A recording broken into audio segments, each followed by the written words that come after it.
அடுப்பில் வேகும் அரிசிகள் அல்ல, அகிலமாலும் அரசிகள் எங்க சிங்க பெண்கள். இதோ மகளிர் நிர்வாகிகளில் சேலம் மத்திய மாவட்டத்தினுடைய செயற்குழு உறுப்பினர் செல்வி என் நந்தினி பி அவர்கள் வருகிறார். வாங்கம்மா.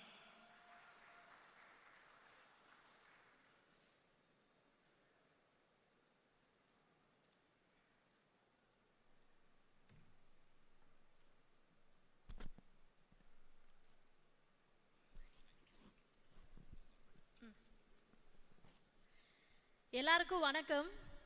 ஒரு பொண்ணா நம்ம தமிழ்நாட்டில் இப்போ நடக்கிற சில பிரச்சனைகளை என் பார்வையில் நான் ஃபீல் பண்ணுறதை இந்த மேடையில் பேசணும்னு நினைக்கிறேங்க. சும்மா நார்மலாக ஆரம்பிப்போமா, ப்ராக்டிக்கலாக. இப்போ இருக்கக்கூடிய திமுக ஆட்சிக்கிட்ட டைரெக்டாகவே ஒரு கேள்விக்கு முன்னாடி ஃபர்ஸ்ட் அவங்க பண்ணுறதை பார்த்துடலாமா? ஃப்ரீயாக பஸ் விடுறோம் பெண்களுக்காக அப்படின்னு சொல்லி பண்ணிட்டு இருக்கிறாங்க. அடுத்து மாதம் மாதம் நாங்கள் 1000 ரூபாய் காசு கொடுக்குறோமே அப்படின்னு அதையும் பெருமையாக வேற சொல்லிக்கிட்டு இருக்காங்க. இதெல்லாம் கொடுத்து என்ன பிரயோஜனம்? இங்க இவ்வளோ பெண்கள் இருக்கீங்க, நீங்களே சொல்லுங்க, பெண்கள் நம்ம நிம்மதியா இருக்கிறோமா? பெண்கள் நிம்மதியா இருக்கிறோமா அப்படின்ற இந்த கேள்வியை கேட்டா இப்ப இருக்க திமுக ஆட்சி என்ன பதில் சொல்லுவாங்க? இந்த கேள்விக்கு அவங்க கிட்ட பதில் இருக்கா? ஃபர்ஸ்ட் எப்படிங்க நிம்மதியா இருக்க முடியும்? பாதுகாப்பே இல்லை. பாதுகாப்பு இருந்தா தானே நம்மளால நிம்மதியா இருக்க முடியும். பயந்து பயந்து பயந்து டெய்லி அவ்வளோ கஷ்டத்தை வந்து அனுபவிச்சுட்டு இருக்கோம். இது சரியா இருக்குமா? இங்க போனா பாதுகாப்பா இருப்போமா? அவ்வளோ கேள்வியோட தான் நம்ம தினம் வாழ்ந்துட்டு இருக்கிறோம். காரணம் டாஸ்மாக். தெருவுக்கு தெரு டாஸ்மாக் அவங்களே திறந்து வச்சுட்டு மாசம் மாசம் 1000 ரூபாய் காசையும் கொடுத்தா அந்த காசெல்லாம் எங்க போய்கிட்டு இருக்குது?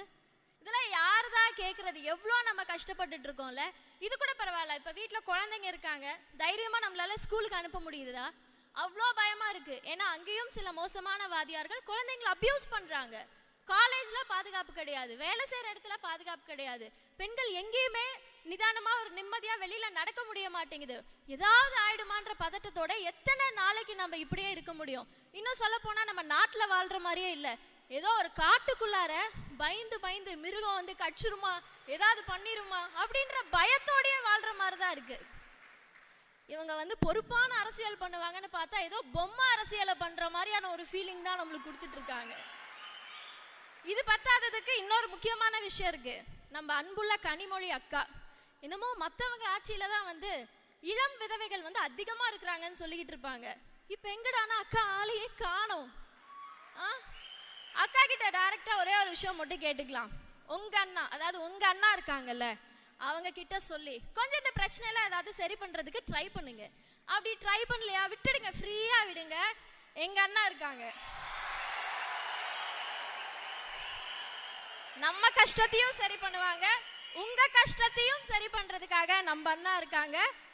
நம்ம அண்ணா அவர்கள் 2026ல வெற்றி தலைவரா ஆட்சிக்கு வரப்போவது உறுதி.